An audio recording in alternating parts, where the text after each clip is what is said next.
Hello everyone, welcome to the selection classes. तो UPPSC 2022 का question paper हम solve कर रहे थे। तो पिछले वीडियो में करीब हमने 59 या 58 क्वेश्चन तक कंप्लीट कर लिया था। आज के वीडियो में हम लोग आगे के क्वेश्चन करेंगे और ये जो वीडियो है डेफिनेटली आपकी यूपीएससी सीसेट या फिर यूपीपीएससी सीसेट के लिए बहुत इंपॉर्टेंट है। और ये जो पीडीएफ का क्रेडिट ऑफकोर्स दृष्टि जो टीम है उन्हीं को जाता है, तो सिर्फ मैं इसको यूज़ कर रहा हूँ ऐसे पढ़ाने के पर्पज़ से। ठीक है, तो चलिए शुरू करते हैं आज की वीडियो। क्वेश्चन नंबर 60 हम लोग मैथ और रीजनिंग के ही क्वेश्चन यहाँ पर कवर अप करेंगे। तो सवाल नंबर 60 क्या बोलता है हमसे,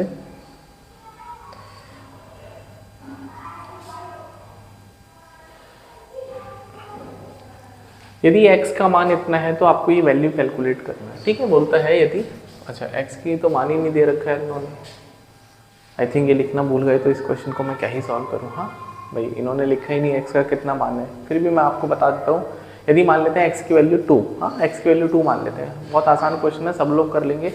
मान लेते हैं x की वैल्यू 2 है, हाँ ये हमने अज्यूम करा है। ठीक है, अज्यूम करा है हमने, ये have assumed x equals to 2। तो आपको वैल्यू निकालनी है 4x cube minus 2x square minus का 8x प्लस का 5। ठीक है, इसकी वैल्यू निकालनी है। तो आंसर मैच नहीं करेगा। हाँ, आप सोचो कि सर इसमें से कोई आंसर नहीं आएगा, बिकॉज हमने अपनी तरफ से 2 अज्यूम किया है। क्वेश्चन में हो सकता है क्या वैल्यू पूछी, मुझे पता नहीं है एक्चुअली में। तो अगर यहाँ पर आपको क्या करना है, x की जगह 2 पुट करना है, तो ये 2 का क्यूब माइनस 2 इंटू 2 का स्क्वायर माइनस 8 इंटू 2 प्लस का 5। तो ये हो जाएगा 4 इंटू 8 माइनस 2 2 जा 4 2 जा 8 माइनस का 16 प्लस का 5। तो 8 चौके 32 माइनस 8 और 16 24 प्लस का 5। तो 32 में से 24 गए तो 8 और 5 13। तो 13 इसका राइट आंसर है, यदि हम x की वैल्यू 2 अज्यूम करते हैं। बट इस क्वेश्चन में क्या वैल्यू अजम्पशन था इसके बारे में हमको जानकारी नहीं है, बट इसी तरह से होता। ठीक है, तो नेक्स्ट क्वेश्चन करते हैं। हॉस्टल को 300 लिखा है, तो फिर हॉस्टल का कोड कितना होगा। ठीक है भाई, होटल को लिखा इन्होंने 300, HOTEL, होटल को लिखा इन्होंने 300, तो फिर हॉस्टल का कोड पूछ दिया आपसे।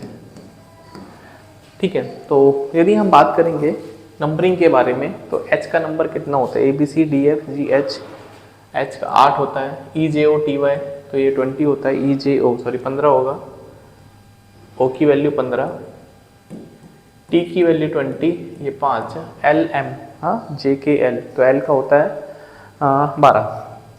तो अगर हम इसको देखते हैं 8 और 15 23 और 12 23 और 20 23 और 20 43 और 5 48 और 12 60, तो 60। लेकिन इसका कोड आपने 300 कर दिया, इसका मतलब 5 से मल्टीप्लाई करेंगे क्योंकि इसमें 5 अल्फ़ाबेट है, तो 300 आंसर आ जाएगा।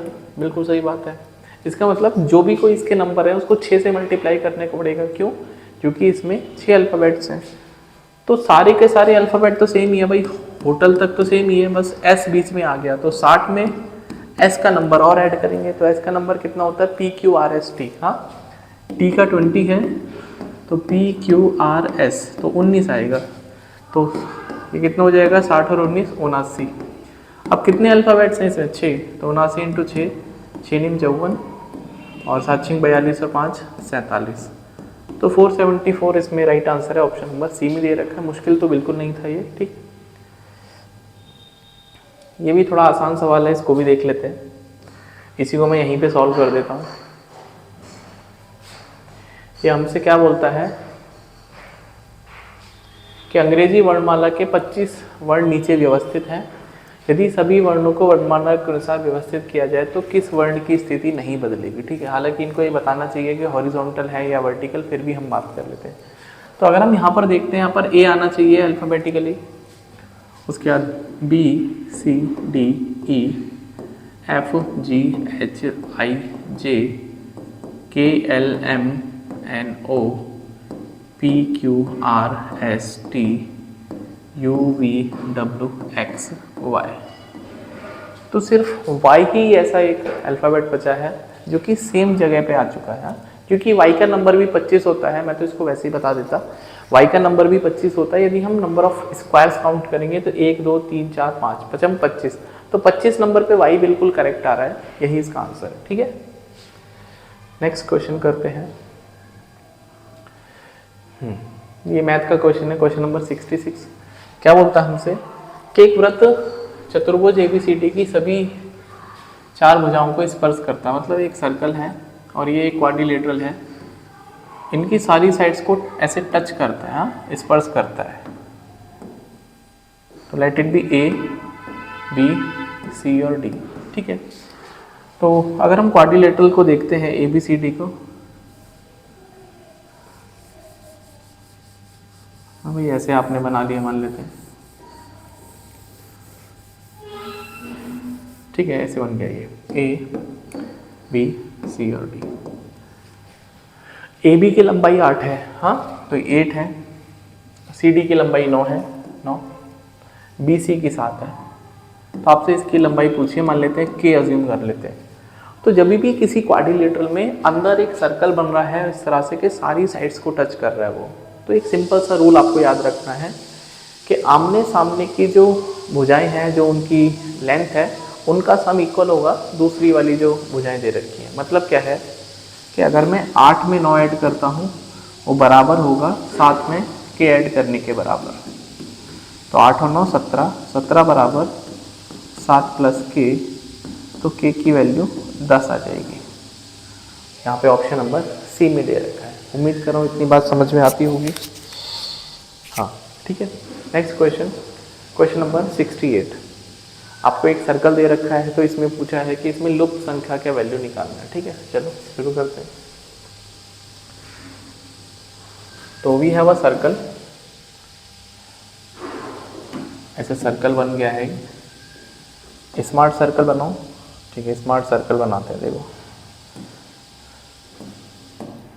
स्मार्ट सर्कल बनाते हैं। अरे स्मार्ट सर्कल क्यों नहीं बना भाई, कौन गया?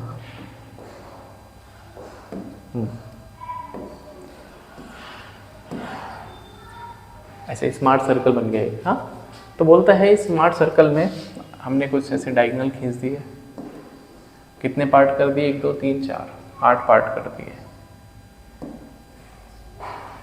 तो यहाँ पे हमको ये नंबर पूछा है कितना, ये 80 दे रखा है, 29, 14, 6, 26, 9 और 4। ठीक है, तो आपको क्वेश्चन मार्क पूछा हुआ है। तो इस तरह के क्वेश्चन को सॉल्व करने के लिए सिर्फ लॉजिक होता है जो दिमाग में एकदम से दौड़ना चाहिए। और मेरे दिमाग में जो अभी लॉजिक एकदम से आया कि इनमें और इनमें कुछ रिलेशन देखते हैं। अधिकतर आमने सामने की चीज़ों को या फिर अगल बगल की चीज़ों को कोरिलेट करने की कोशिश किया करो। तो अगर मैं 4 में और 14 में देखता हूँ क्या रिलेशन है, 4 का तिगुना प्लस का 2 14 होता है। अगर मैं 26 में और 80 में देखता हूँ, भाई 26 में 80 में, तो 26 का तिगुना 26 × 3 प्लस का 2, तो कितना आएगा 80। सिमिलरली अगर मैं 29 को देखता हूँ, ये 9 का ट्रिपल है और 2 ऐड कर रहे हैं, इसका मतलब ये लॉजिक हर जगह फिट हो रहा है। तो यहाँ पे आपसे पूछा है तो 6 का ट्रिपल कितना होगा, प्लस 2 ऐड करेंगे तो कितना आंसर आएगा 20। ऑप्शन नंबर डी में दे रखा है। तो ये भी इजी क्वेश्चन था, बट रीजनिंग में जरूरी होता है कि आपके लॉजिक बहुत स्ट्रांग होने चाहिए, राइट। चलिए शुरू करते हैं। नेक्स्ट, इसमें हमको समीकरण सॉल्व करनी है, लेकिन x² + y² का मान इन्होंने गायब कर दिया है। तो टीम से रिक्वेस्ट है कि यार इसको थोड़ा सही कर लो। ठीक है, चलिए नेक्स्ट करते हैं।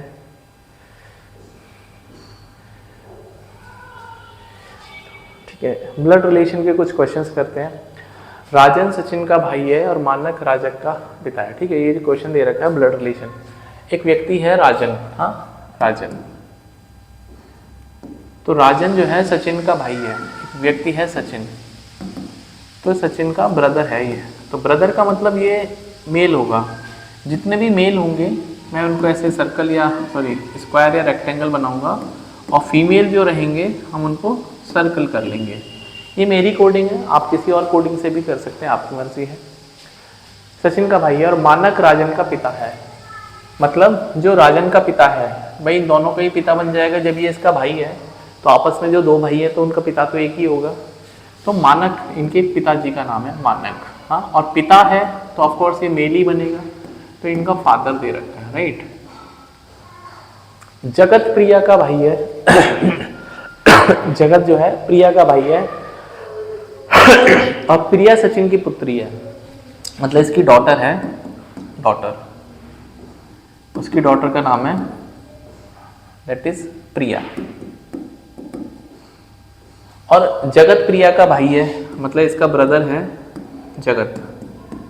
तो जगत ब्रदर है तो ये मेल बनेगा।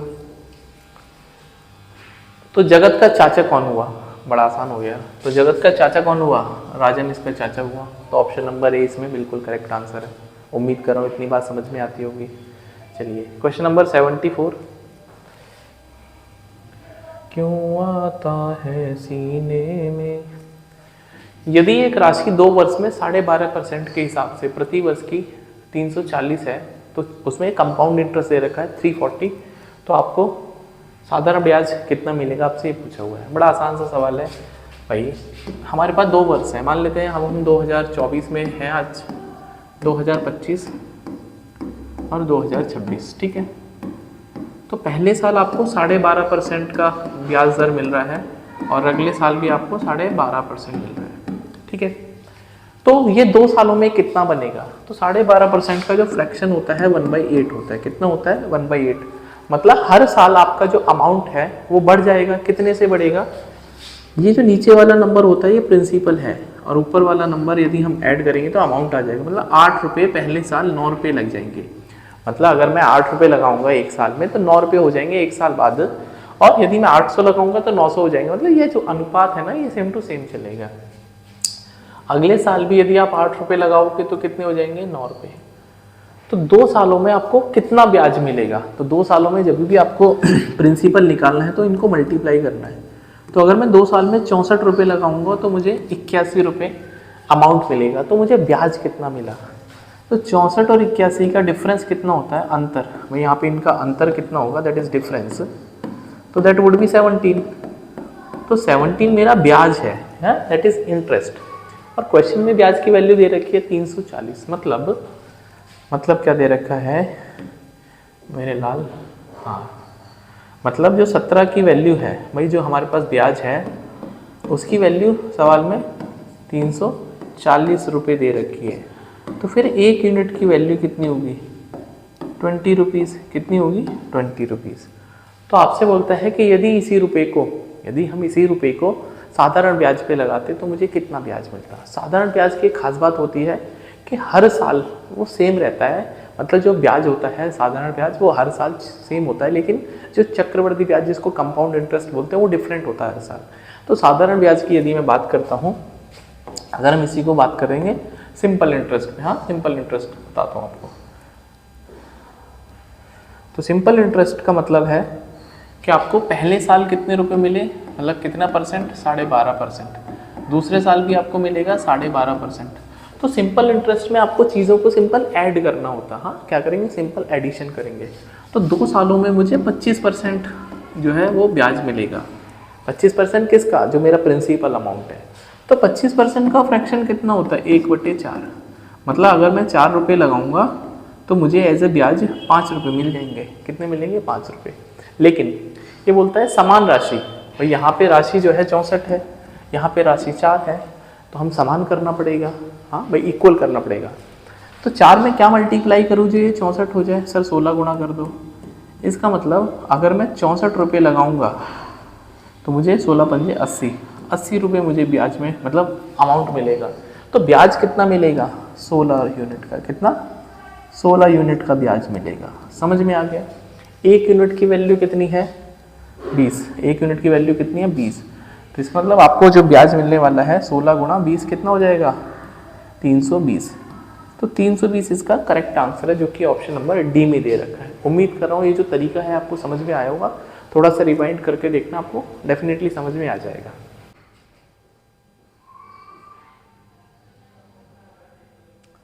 नेक्स्ट क्वेश्चन सॉल्व करते हैं। बोलता है कि find the missing number in the given series. ठीक है, तो 2/3, 4/7, 11/21 और 16/31। तो आपको बीच में क्या नंबर आएगा ये आपको सोचना है। ठीक है, तो अगर हम यहाँ से देख पा रहे हैं तो 2/3, 4/7, तो एक चीज़ नज़र में आनी चाहिए कि अगर मैं 16 का डबल करता हूँ और एक माइनस करता हूँ तो ये मिल जाएगा। सिमिलरली अगर मैं 11 का डबल करता हूँ तो एक माइनस करता हूँ तो मुझे नीचे वाला नंबर मिल रहा है। मतलब नीचे वाला नंबर ऊपर वाले नंबर को डबल करके -1 आ रहा है। आप यहाँ भी करके देखो, 4 का डबल कितना होगा और एक माइनस करेंगे तो 7 मिल जाएगा। इसका मतलब आपको ये ऐसा नंबर यहाँ पर खोजना है जिसका डबल हो रहा हो और एक माइनस होके वो नंबर आ जाए। तो ये सिर्फ 7 के साथ में हो रहा है, 7/13। तो 7/13 का मतलब कितना हो गया भाई? तो 7 का डबल माइनस का 1 तो कितना आ जाएगा? 13। तो इसका मतलब क्या है कि ऑप्शन नंबर बी इसमें करेक्ट आंसर है। ठीक है, next question, fifth letter of the sequence. तो सीक्वेंस दे रखा YWTP'। तो y का नंबर कितना होता है? 25, WXYZ। तो ये 25 पे आता है, ये आते हैं भाई साहब 23 पे, ये आते हैं 20 पे, PQRST तो 20, ये आ जाएंगे 16, 17, 18, 19, ये 16 पे। तो नेक्स्ट अल्फ़ाबेट पूछा है, तो यहाँ पर कितना अंतर है? 2 का, भाई -2 पे, यहाँ पे हम लोग -3 हो गए, यहाँ पे हम लोग -4 हो गए, अभी यहाँ पे -5 हो जाएंगे। तो P से पहले 5वां नंबर आपको ढूंढना है। ठीक है, तो मतलब आपको 11वां नंबर ढूंढना है। तो 11वें नंबर पे कौन आता है भाई? JKL, L 12 आता है, ABCDFGHIJ K पे आता है 11वें नंबर पे, तो K इसका राइट आंसर बनेगा। 11वें नंबर पे K आता है। ठीक, next question, find the missing term. ठीक है, इसमें भी आपको मिसिंग टर्म पूछा है। 21, 11, 3, 21, 11, 3, 77 और 24, 14 कितना आएगा नहीं पता, 112 और 36, 12, 4, 108। ठीक है, हाँ, तो इसमें आपसे जो नंबर पूछा है मिसिंग नंबर, इसमें थोड़ा दिमाग दौड़ाना है। करना क्या है वो देख लेते हैं यार। तो यहाँ पे कुछ आपको लॉजिक लगाना है। हाँ, लॉजिक। तो मेरे दिमाग में एक लॉजिक आया है अभी कि अगर हम 36 को डिवाइड करते हैं 4 से तो कितना आएगा? 9 आएगा। कितना आएगा? 9। और 9 को यदि मैं 12 से मल्टीप्लाई कर लेता हूँ तो 12 9 में 108। तो ये रिजल्ट आ गया। ये रिजल्ट यहाँ भी ट्रू होना चाहिए, इसको देखते हैं। तो अगर मैं 21 को भाग करता हूँ 3 से तो कितना आएगा? 7, और इसकी गुणा करेंगे 11 से तो 77 आ जाएगा। इसका मतलब लॉजिक मेरा काम कर गया। तो यहाँ पर अब लॉजिक देखना है। ठीक है, तो ये बोलता है कि 24 को हम डिवाइड करेंगे फॉर एग्जांपल k से, कोई भी नंबर है k। हाँ, 24 को डिवाइड करेंगे k से और इनटू करेंगे 14 से, भाई गुणा करेंगे 14 से, पहले हमने डिवाइड किया फिर हमने मल्टीप्लाई करा, तो आपको 112 आना चाहिए। 14 8 112 और 8 दिया 24, तो k का मान कितना आ जाएगा? 3। ऑप्शन नंबर 20 में करेक्ट आंसर है। ठीक है, next question 82। If the radius of the sphere is increase by 2 centimetre, its surface area is increase by 352। मतलब हमारे पास एक स्फीयर है, देखो मैं स्फीयर बनाता हूँ 3D में बनाएंगे एक स्फीयर। ठीक है,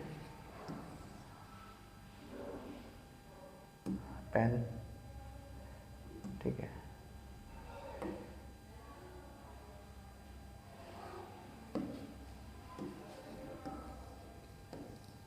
हाँ,